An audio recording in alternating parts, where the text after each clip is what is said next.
Bonjour à tous et bienvenue sur le plateau de TB News, émission qui offre un éclairage de Torah sur l'actualité.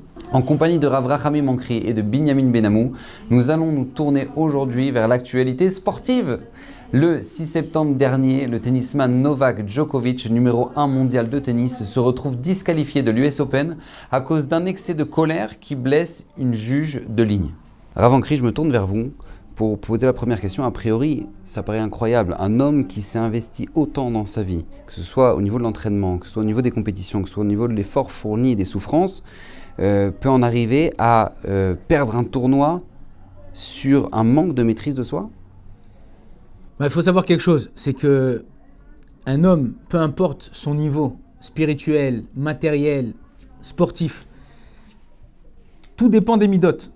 Rabbi Israël Salanter, midot, c'est les traits de caractère. Les traits de caractère. Rabbi Israël Salanter, il dit un homme, il peut étudier toute la Torah, connaître toute la Torah entière.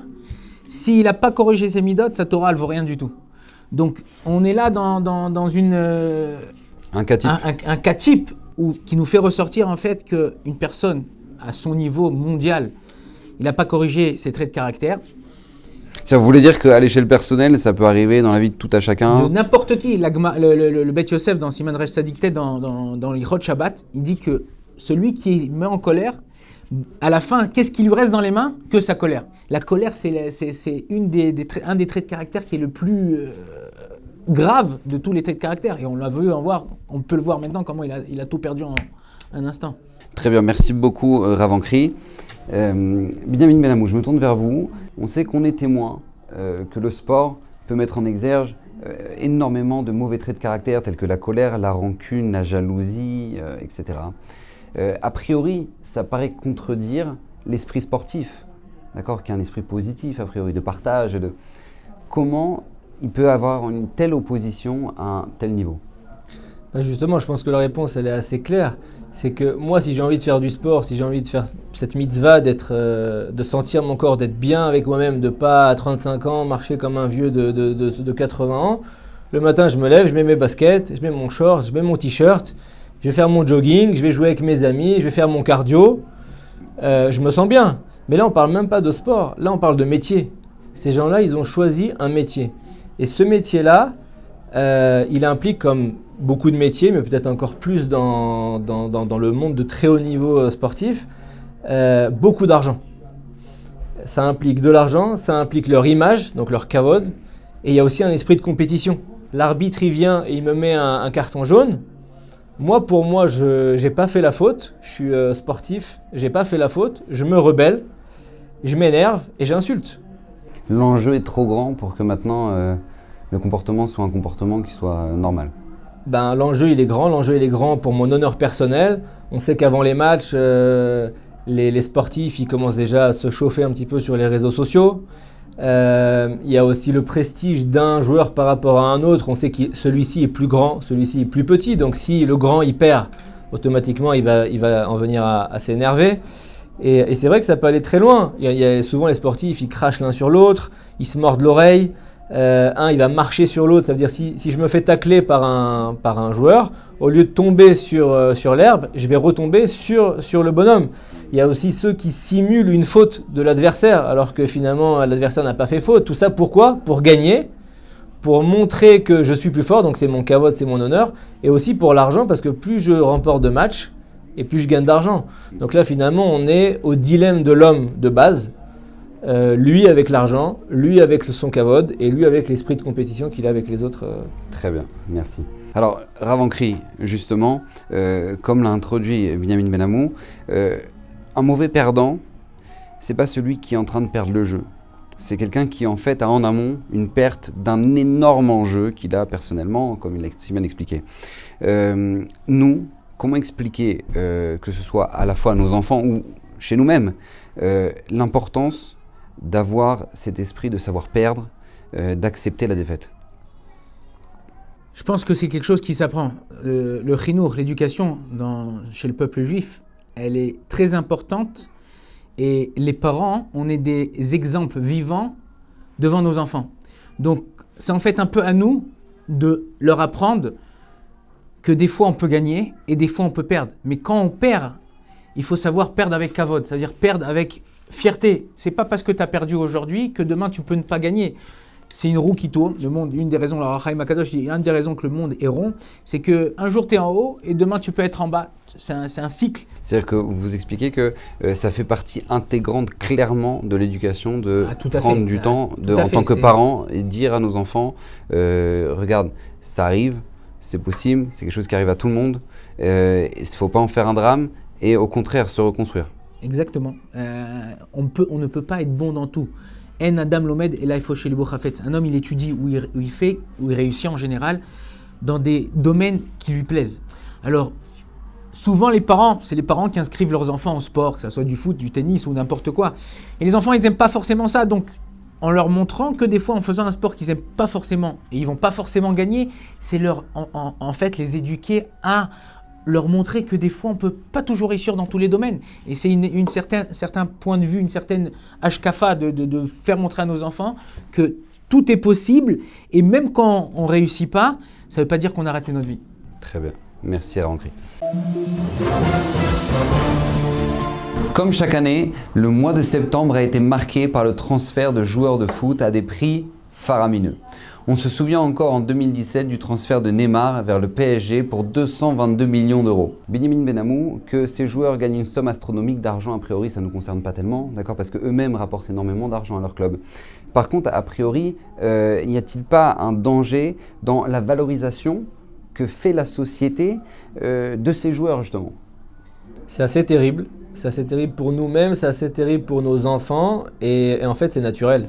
Ça veut dire on les idolâtre à un point terrible puisque le sport, le football en particulier, c'est un sport qui est vraiment adoré par les 3/4 de la planète.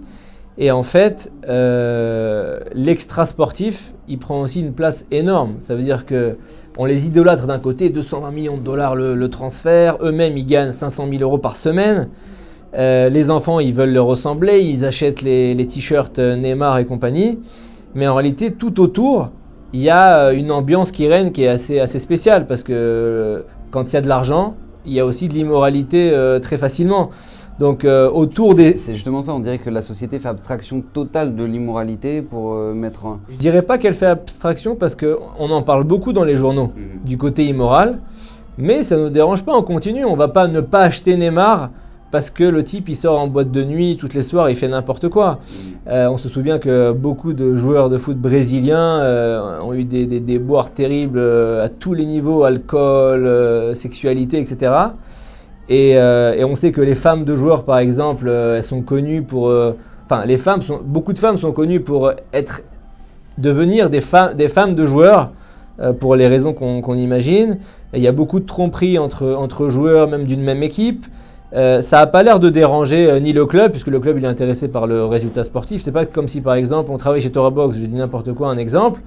On va pas commencer maintenant à travailler avec une personne qui, c'est vrai, donne des excellents cours de Torah, etc., mais qui derrière a une moralité qui n'est pas juste. Un grand homme, c'est quelqu'un comme Moshe, Abraham, Aaron.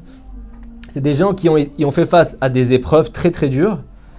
Et qui malgré tout, ils sont restés intègres. Dernièrement, un match de foot, j'ai entendu qu'il y a eu pas 14 cartons jaunes, dont 5 cartons rouges. Et en fait, on voit des joueurs de foot parisiens, par exemple, qui gagnent 500 000 euros par semaine et qui sont capables de se battre devant les caméras parce qu'il y en a un qui l'a insulté.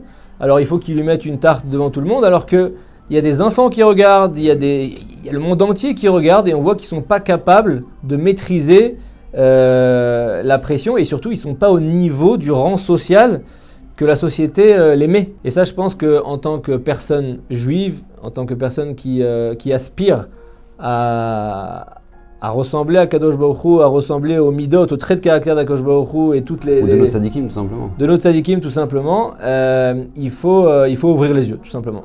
Rav Ancry, donc comme l'a si bien expliqué Binyamin Benamou, on en arrive à ce que ces jeunes finissent par idolâtrer ces joueurs. Quelles peuvent en être les conséquences? Conséquences, elles sont multiples et elles peuvent être très graves. Je me rappelle comme ça qu'il y a un des élèves qui m'avait fait une fois montrer une pub de Nike où il y avait une intervention entre Ronaldo et un petit jeune, c'est-à-dire qu'ils avaient changé de corps. Et on voit ce jeune-là qui s'est pris au sérieux, qui prend le fait d'être un joueur de foot qui n'est pas lui-même. et il se permet certaines choses qui ne sont pas du tout acceptables, comme on a parlé au début au niveau des midotes. Déjà, à la sortie des matchs, on voit des bagarres entre jeunes, mais des fois, chasvé shalom, c'est arrivé à des meurtres, des coups de couteau, des meurtres. C'est quelque chose qui est très grave pour un match, alors que ces jeunes-là, ni gagnent de l'argent, ni ils sont simplement supporters. Donc, tu viens supporter une équipe, c'est amical, et là, tu arrives à des choses qui sont très, très graves. Dans les plus jeunes, ils rentrent dans une certaine bulle, ils vivent dans une imagination, une illusion, désillusion. Et là, ils arrivent et ils sont perdus. Au bout d'un moment, ils se prennent pour quelqu'un qui ne sont pas eux-mêmes. Et quand ils ouvrent vraiment les yeux, toute leur vie s'écroule devant eux. Très bien, merci Avancry. Binyamin Benamou, il y a un tel engouement actuellement dans le monde du sport. Est-ce que ça ne serait pas en train de submerger justement des valeurs d'une société ou même de la vie juive tout simplement ? Alors que le monde de l'argent, il submerge les valeurs de la société, ça c'est clair. On voit de toute façon que dans notre époque, l'authenticité, elle se perd. En fait, dans tous les secteurs, l'authenticité se perd. Les joueurs de foot d'aujourd'hui vous diront qu'à l'époque, la relation entre les joueurs, elle était beaucoup plus saine, avec le directeur sportif, elle était beaucoup plus saine, avec les supporters, c'était beaucoup plus sain. Aujourd'hui, ils sont tous séparés par des grillages, etc., parce que c'est devenu des stars incroyables, ils sont beaucoup plus intouchables. Les téléspectateurs qui, eux, sont témoins d'un tel engouement et de tels événements, est-ce que maintenant, justement, ça n'empiète pas sur leur qualité de vie ? Alors, ce qui est intéressant, c'est de savoir, en fait, qu'est-ce qui anime ta vie, en fait ? De quoi tu tires ton bonheur ? Est-ce que tu tires ton bonheur des mitzvot ou est-ce que tu veux tirer ton bonheur d'un imaginaire ? Comme il dit Rami Nachman de Breslev, un jour, il y avait quelqu'un, il avait une main fermée comme ça et il courait à travers une rue, une ville et tout le monde te disait « mais qu'est-ce qu'il y a dans sa main ?» Et tout le monde se mettait à courir après lui et au bout de 15 minutes où il avait derrière lui 2000 personnes en train de courir après lui, la personne elle se retourne, elle ouvre sa main et il n'y a rien dedans. En réalité, c'est un petit peu ça. Aujourd'hui, on a grandi. À l'époque, on a été pris par ce système médiatique à vouloir regarder tous les matchs. Je me rappelle, quand il y avait un match le soir, le matin, on était déjà heureux. C'est pas une journée normale aujourd'hui. C'est une journée où le soir, il y a un match de foot. Et ça, c'est complètement de l'imaginaire. En fait, c'est un monde imaginaire. Et je pense que c'est à nous d'expliquer aux enfants qu'il y a le sport, il y a le côté sympathique, mais il ne faut pas tomber dans de l'idolâtrie pure, où en fait, on est en train de substituer le plaisir qu'on est censé avoir des mitzvot par un plaisir qui est complètement imaginaire, qui n'existe pas, où l'argent de Neymar, je ne l'aurai pas, d'accord ? Lui, par contre, il l'aura. Et voilà. Et on substitue aussi la vie de famille, c'est-à-dire la vie de famille. On sait que j'ai vu une vidéo par exemple où il y avait donc il y avait un Turc, il était dans sa salle à manger tout seul et en fait sa femme, elle contrôlait l'écran. Et en fait c'était la Coupe du Monde et donc le Turc il est devant l'écran et en fait à chaque fois qu'il y a une super action de football qui commence à se mettre en place, sa femme en fait elle éteint l'écran. Et donc au début, il est un petit peu énervé, encore un peu plus, etc. À la fin, il prend l'écran, il le détruit. Il est tellement énervé, il le détruit. Ça, c'est typiquement un idolâtre.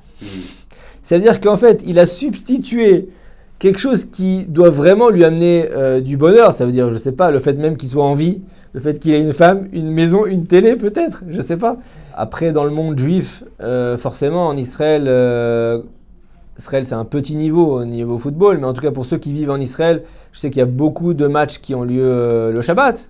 Donc c'est un problème, c'est qu'on tire les gens vers des transgressions du Shabbat. Et en France, je me rappelle que quand il y avait un match le vendredi soir, il y avait toujours des malins qui passaient dans des endroits pour essayer de regarder un petit peu un écran de télé ou quoi que ce soit. Et ça peut être... c'est problématique. Très bien. Je vous remercie. Merci de votre intervention. À la semaine prochaine. Qu'Hachem vous bénisse. Torah Box, c'est la diffusion chaque jour de cours de Torah variés et innovants, adaptés à chacun. Grâce à une équipe investie et désireuse de diffuser la Torah à son peuple, des cours sont enregistrés chaque jour en studio, puis montés et diffusés.